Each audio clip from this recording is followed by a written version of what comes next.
Hello, everyone, again, and thank you for joining us. We're just getting the live stream set up.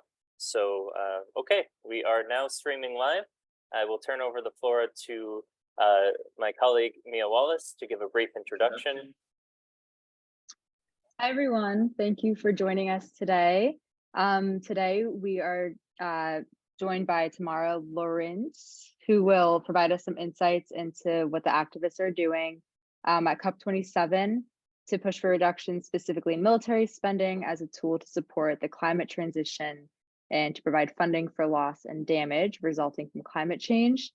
We also plan to discuss the open letters to the UNFCC and Green Climate Fund and the controversial F-35 carbon impact and how these ideas are being brought forward at COP27.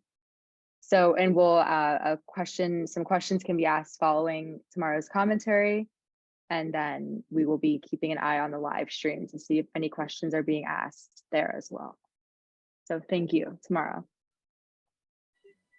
Hi, everyone. It's really nice to be with you all. So I'm Tamara Lorincz. I'm a delegate with the Women's International League for Peace and Freedom at the Climate Summit COP27 in Sharm El-Sheikh, Egypt. And I'm in the official blue zone. There are still lots of meetings and events taking place. So you'll hear some noise in the background and see people scurrying about. I'll also apologize in advance if the internet becomes a little bit unstable. We've had some difficulties with the internet here in Egypt.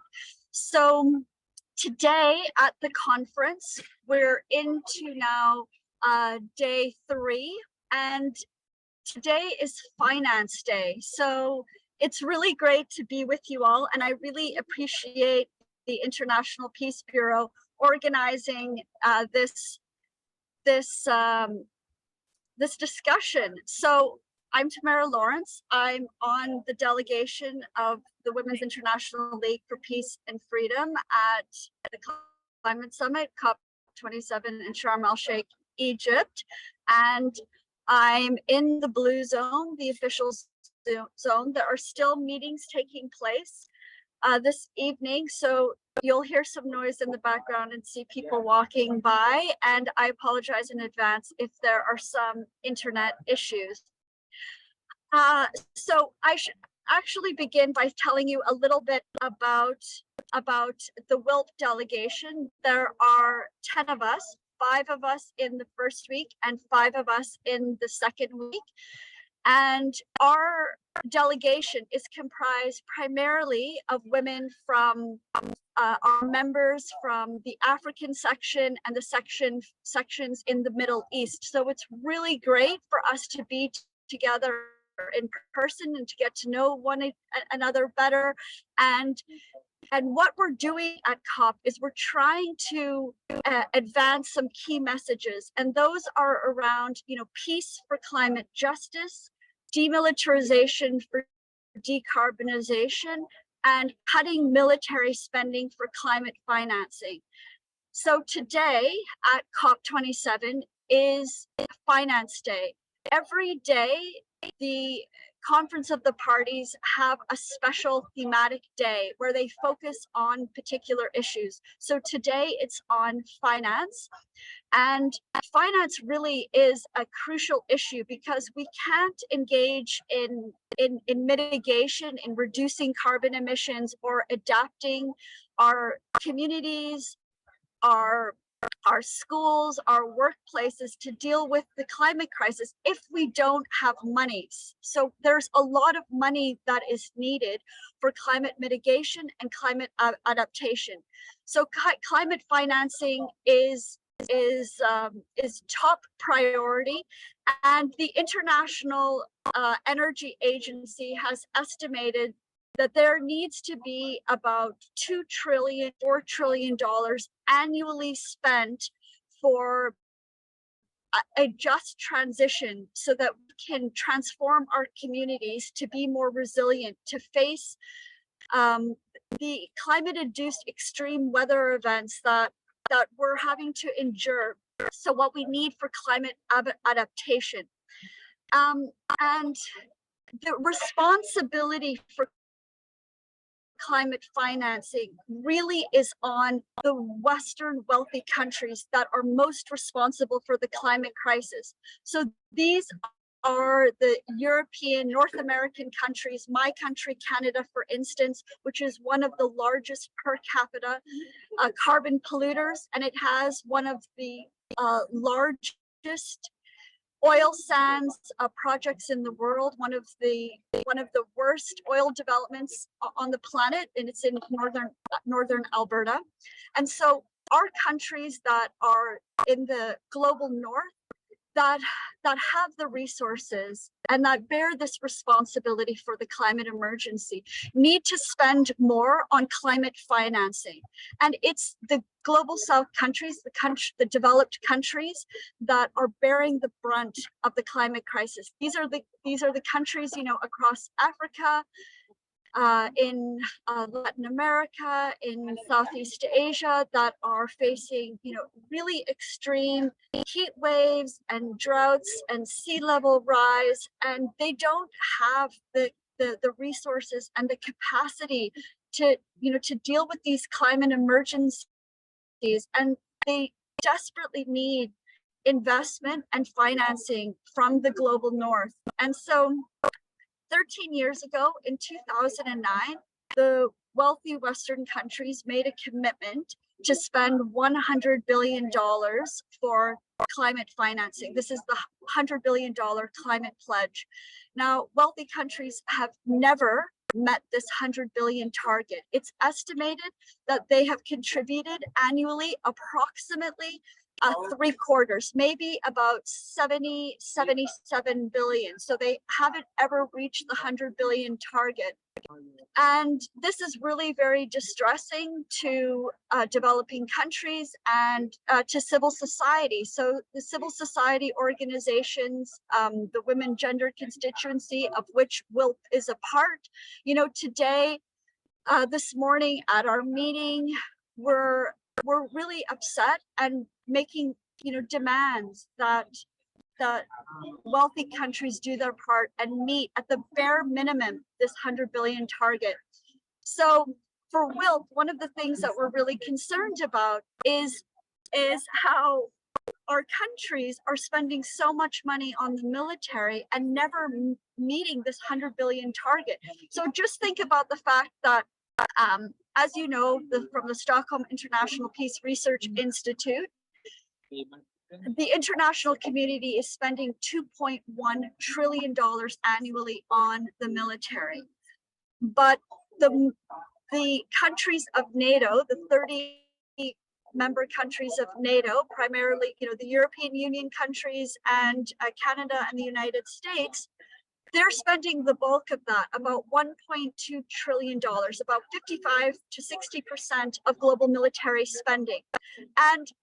And if you look at their spending since the Paris Agreement over the past 7 years, since 2015, they have increased annually their military spending collectively by over $200 billion.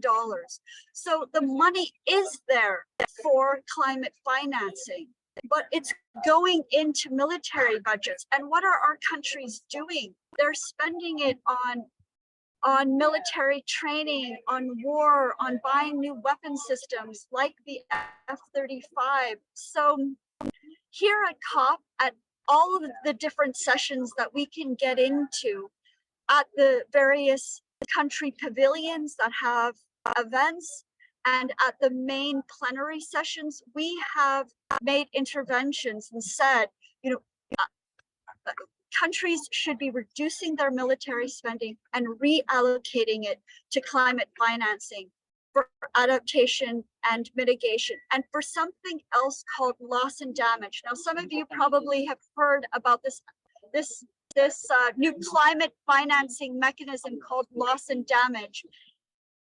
And this means that the developing countries that are hit really hard by these climate-induced extreme weather events, you know, their you know, whole cities are being leveled or flooded, like what we saw in Pakistan. I mean, half the country was underwater millions of people were displaced.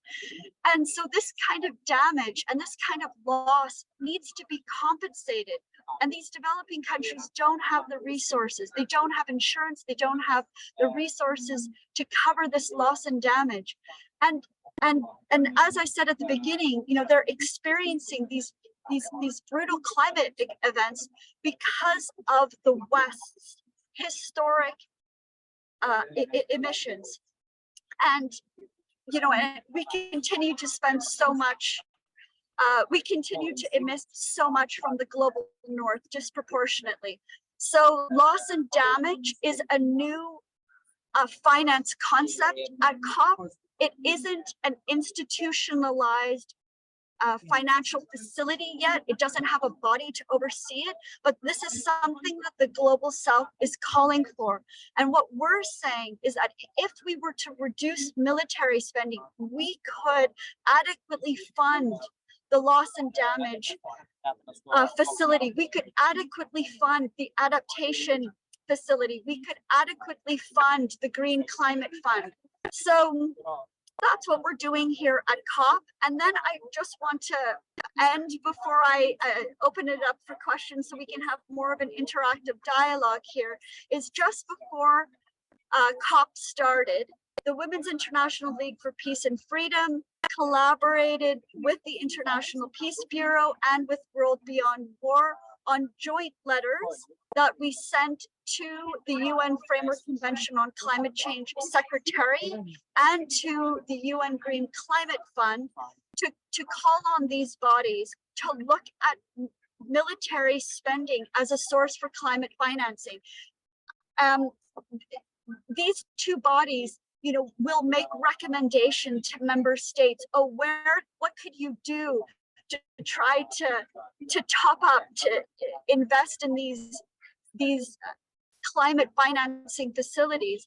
And we're proposing that these bodies say you need to cut military spending, because as you'll all remember, in the United Nations Charter, it says that countries need to divert the least amount of resources to their militaries, but we're spending so much more on the military for threats that are nothing like what we're facing with catastrophic climate change. And in fact, if we used tools like diplomacy and negotiations and conflict mediation, that would be much less expensive and carbon friendly and environmentally friendly. And that's the way that we should be spending our resources, on diplomacy, on disarmament, and not so much on weapons and war making. So that's a lot to share with you. And now I'm happy to answer some questions and to make further comments. There's lots to say on these topics, and you might have some questions or some comments to share.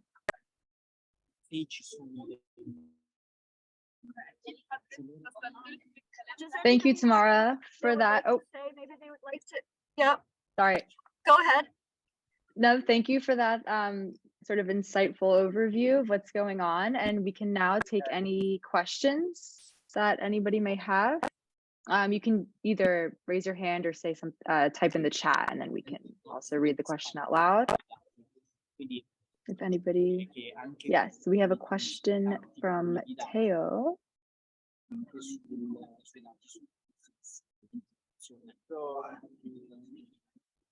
Hello, Tamara. Okay. Hello. Thank you so much for your contribution here in this broadcast. Thank you for the presence, and thanks to everybody who's here also present. I would like to start asking you something that is a question that I did on our last broadcast that regarded expectations that you had going into COP27, and specifically today, a day dedicated to, as they said, the Finance Day. What were your expectations going to the event specifically today, and have then been met? how do you see the event rolling there today? What are your perspectives on the discussions that they are having today? Do you think that they are below your expectations, or did they match your expectations? What was your experience in this regard? Well, there are two angles that we bring our message to civil society. So there's lots of groups here, the Indigenous Peoples Network, the Climate Justice Network, the Women Gender Constituency. So we're trying to reach civil society. We're also trying to raise our concerns with the Climate Action Network International. And so we need to get civil society to support and to also to make these demands. So this morning at the Women Gender Constituency, when I made this announcement, you know, everybody cheered in the room. And we have these pins that say defund the military, fund a green climate, fund a green caring economy. And we passed out a whole bunch of pins today. So people are wearing these pins around the official venue. And we have some leaflets that we passed out to share information. And we've done some things on social media to try to amplify this message. So that's one angle, is trying to get this message to civil society, because it isn't one of the demands that are being put forward from the global climate justice movement, and that's something that we're working on. And then we're also trying to reach state parties and the different bodies like the official UNFCC. So in different plenary sessions, you know, when we have a chance to get to the mic, you know, we've raised this issue. So for instance, I was at the Canadian Pavilion and they were talking about finance. And, you know, I made the comment that Canada is spending more on militarization than on mitigation. So for example, Canada has increased military spending to, you know, $33 billion. It's gone up dramatically in the past decade, and we have plans to spend $306 billion on 15 new warships that are fossil fuel powered. Canada is planning on spending $77 billion on 15 new on 19 new F-35 fighter jets, and so we are you know, we are doing what we can to try to get state parties, to get participants and other delegates to think critically about how countries are spending their money. And when I made this comment at the Canadian Pavilion, again, people clapped, and so, you know, that's what we're trying to do. We're trying to, you know, we're trying to get our message, you know, out as we can. I should also say that, you know, before COP started, you know, we tried to do a lot of legwork beforehand. So we had meetings in the summer with Global Affairs Canada, Environment Canada, and we raised these issues with them. And it just is going to require all of us, you know, to raise these issues with our countries. I want to urge you to, you know, write a letter at the very least to your Department of Finance, to your department or your Ministry of Environment and Climate Change, you know, to tell them that you want a reduction on military spending for climate financing. It's really important for our governments to hear our voices, for us to be active and to be pushed on this issue. One of the top things that I hear in the blue zone is that countries aren't going to move in the right direction if they're not pushed by the public. And so it's really vital for us to do what we can, and especially during this period, during COP, from like from November 6th until November 17th or 19th. During these 2 weeks of the climate summit, please do what you can this week, because people are paying, the media, countries are paying attention to social media. They're listening to the public about their concerns on climate change. So it's really important for you to get your message out now about the need to reduce military spending for climate financing. And the global South also needs us. Sorry, my internet is unstable, but I am listening. I've been here for the past 3 days.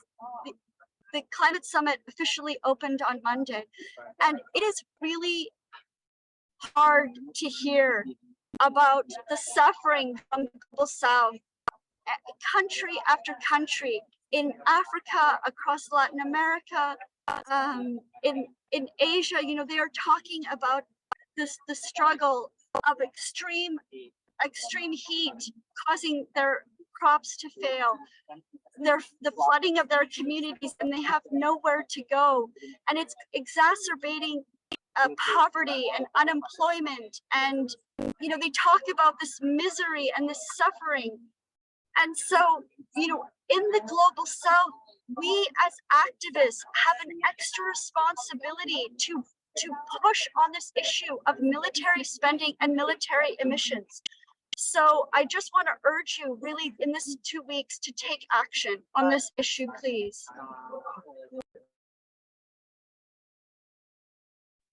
Wonderful, thank you. Yeah. Yes, any other questions?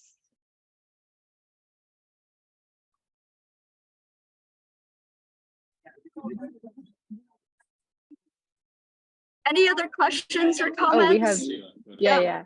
Sheila, go ahead.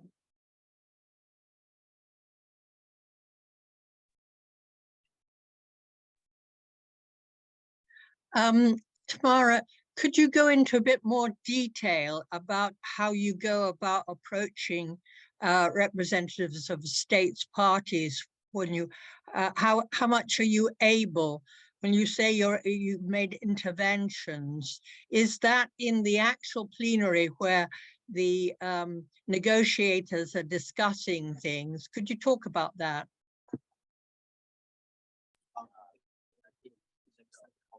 Well, there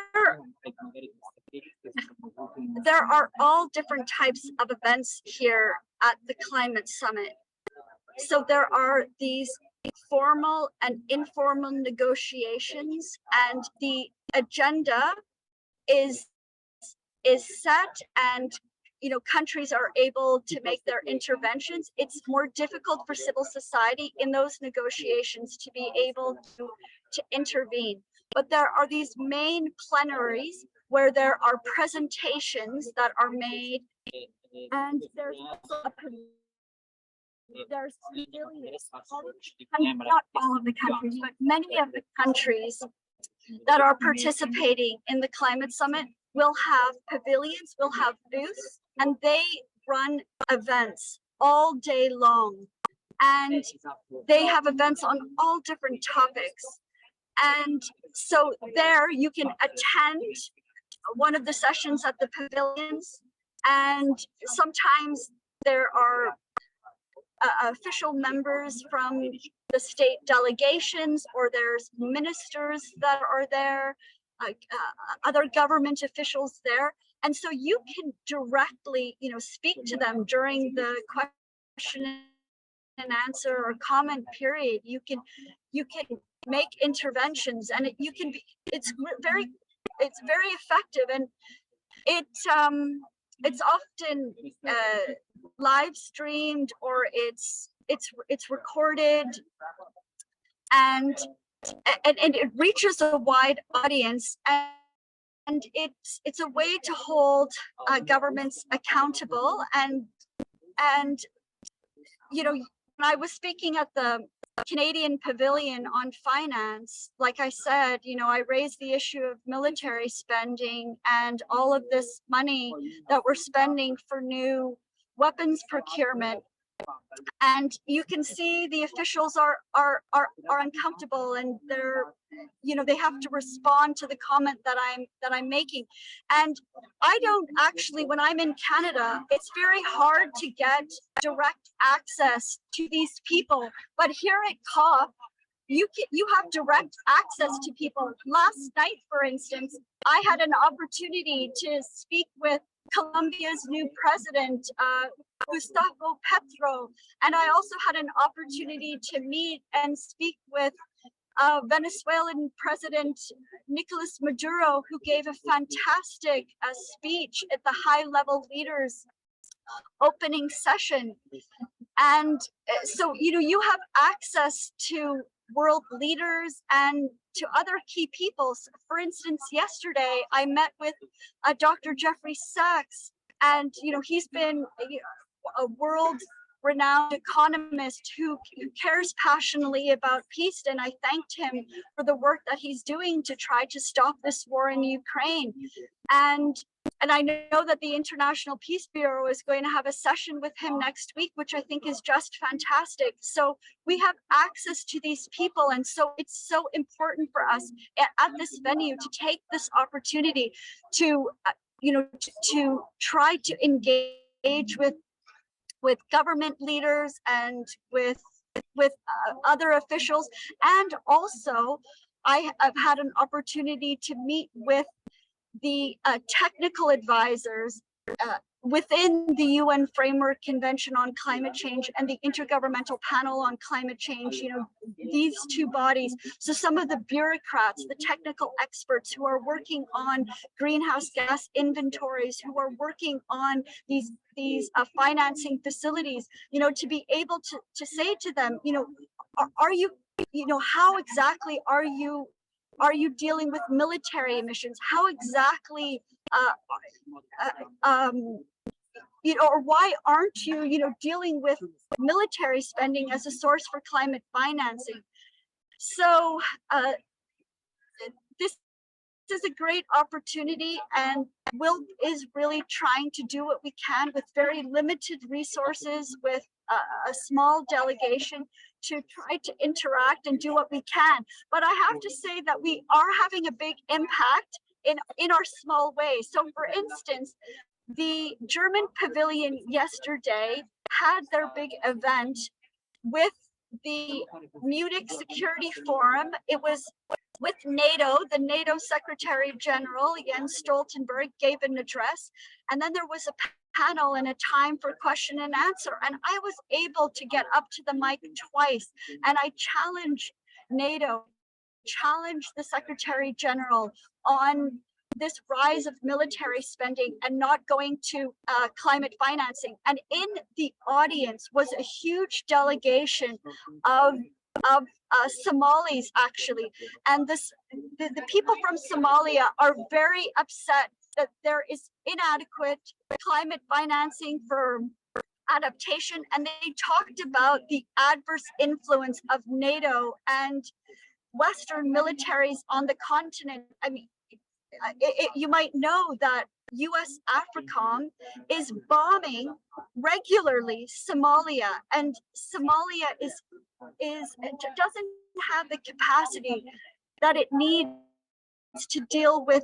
They're talking about, you know, right on the Horn of Africa, rising sea levels, extreme heat, and droughts and poverty. And so after I made these two interventions at the mic, the Somali delegation and I, we met afterwards and we exchanged cards, and they took all of the pins that I had that said NATO is a threat to people in the planet, and this other pin that says NATO is a climate criminal, and they took the literature that I had, NATO is a threat to people in the planet, and we exchanged cards and information, and so, you know, we're, like I said, we're working with civil society. We're trying to reach civil society. We're trying to make partnerships with other groups, and we're intervening at these formal country pavilions.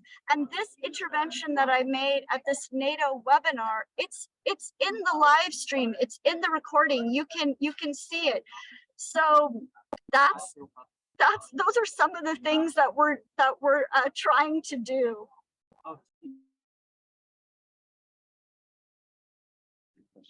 Thank you. We have another question from Sean. Hi, Tamara. I know I've heard some of this information already, but always interested in more. And yeah, we'll see. You mentioned the WILPF delegation. I'm sure some people who've joined us here have some information on that already, but I know there's a quite large part of the delegation that is coming from Africa and from the Global South, who is there in person as well. And I was just wondering if you could fill us in a little bit about what activities they'll be involved in, both actually as speakers or participants, but also what events the group is looking forward to in the coming week or 2 weeks that they're there. Thank you. So yes, the WILPF delegation is comprised of 10 members. There are 2 of us, Michelle from WILPF Germany and myself, WILPF Canada, that have experience attending a COP before. So the members of our delegation from Africa and from the Middle East and our member from the United States are new to this, and you know, we're trying to provide us support, and we're trying to amplify their key messages, because our members from Africa have worked on a African feminist demands document. They've worked with other African feminists from across the continent to detail some specific demands that they have taken to this climate summit, to bring to the attention of the UNFCCC. And so we are trying to, as WILPF, trying to lend our support for that. And so many of our African members they were unable, for instance, to attend COP26 in Glasgow because there were very onerous visa requirements. And there were also very strict COVID requirements that prevented our members from the Global South to attend last year. So we're so pleased that they are able to attend this climate summit in Egypt. It's the 4th time that a climate summit has been held on the African continent. And so what our African sisters are doing at this summit, they are interacting with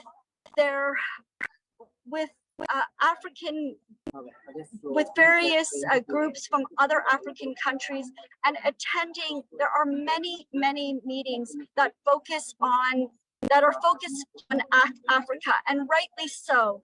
I just before this interview with you all, I was just in a big plenary that was put on the World Meteorological Organization and the Intergovernmental Panel on Climate Change, the IPCC. They were talking about the 6th assessment report. And it is very sobering to listen to those presentations. And in the 2 panels, they had African representatives, and they were showing slides of all of, you know, the emissions rising and the data and the statistics that show the climate emergency is getting worse. And they put on this one slide that showed the African continent, how if we continue on this path of rising emissions, that this continent is going to become so hot, so dry, so disaster prone. And the African delegation delegates in the plenary, you know, were asking many questions. They're very upset.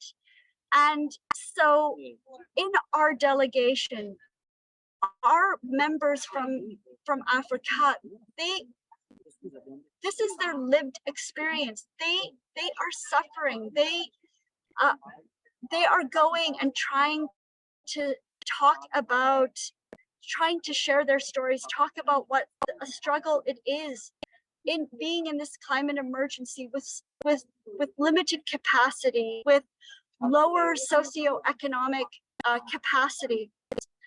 And I think it's just really important to support them, to share their stories. We're doing what we can to you know, to help them get to the places that they need to go to meet key parties. And I should also let you know that before COP started, WILPF had a series of 3 webinars where we tried to shine a spotlight on the challenges with the climate emergency in Africa and across the Middle East. So we titled this series of webinars, A Climate of Insecurity in the Lead Up to COP27. And our first one was at the end of August, and it focused on our African sisters talking about how the climate impacts in their respective countries, and then what they're doing to take action, and also the gender dimensions of the climate crisis, how it's really affecting women and girls, and what they're trying to do to adapt. And then the second webinar that we had was on the Western militarization and extractivism on the climate on the continent, and how Western militarism and things like mining have undermined the capacity of African countries to deal with the climate emergency. And then our third and final webinar was just a week ago, and that was looking at women, peace and security and climate impacts in the MENA region. And our webinars are available on the WILPF Facebook page, so you can tune into those. And we produced some bookmarks, and you know, we have banners and we have pins, and we've been trying to get WILPF's message out throughout this this very big and busy venue. Wonderful, thank you. If there are any final questions, maybe one more question. If there are no more questions, well, I guess we can wait a moment to see if anybody raises their hand.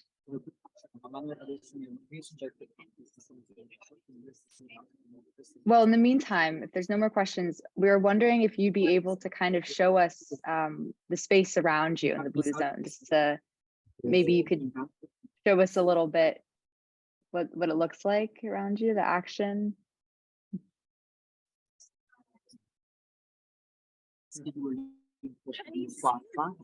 Yeah.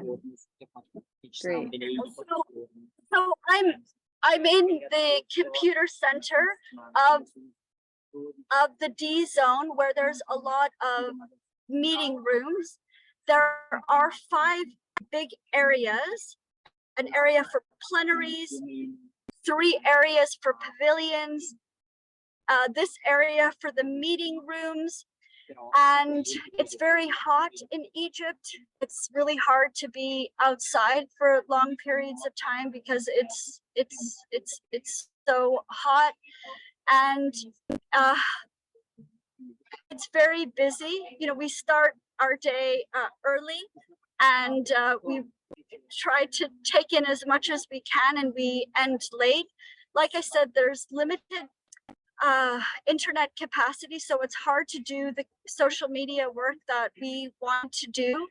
I also want to say, if I can make a couple of other comments in closing about the issue of military emissions. I had an opportunity to attend an event with Al Gore yesterday on transparency, and transparency is critical for the full implementation of the Paris Agreement. We need transparency on emissions reporting, on the greenhouse gas inventories, and we need transparency on climate financing, how governments are really spending their money. And I tried to ask Al Gore directly about the issue of military emissions. And, you know, he was vice president in the Clinton administration when the United States was at, was negotiating the Kyoto Protocol, when the United States demanded that there be exemptions in the Kyoto Protocol for international aviation and shipping and multilateral operations, including the military. So these exemptions for the military, really derived from the Clinton and Gore administration in the mid-1990s. And Gore is here at the climate summit trying to promote the need for transparency. And this morning he unveiled a new technology called climate trace. And when I went and I asked him about military emissions, because as you all know, the United States is the largest institutional consumer of fossil fuels. And in all of our Western countries, our militaries are the largest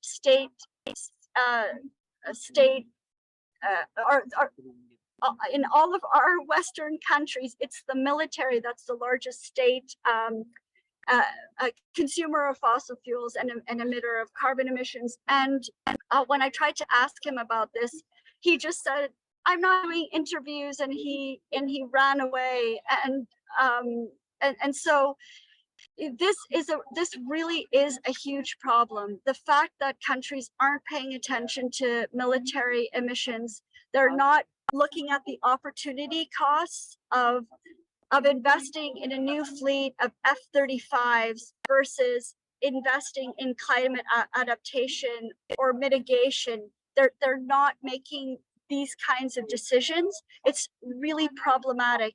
And then, of course, on the issue, to come full circle there on climate financing, the fact that countries aren't, and the UNFCCC, aren't considering the opportunity cost of spending so much money on the military and not spending on a just transition and on climate justice and climate financing, these things that we desperately need to deal with catastrophic climate change. So we have a lot of work to do, and we definitely need to have more people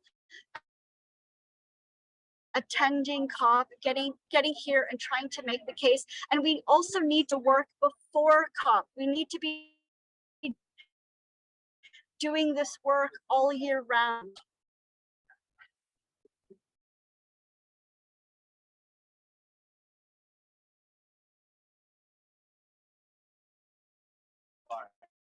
Does anybody have any further questions or comments or?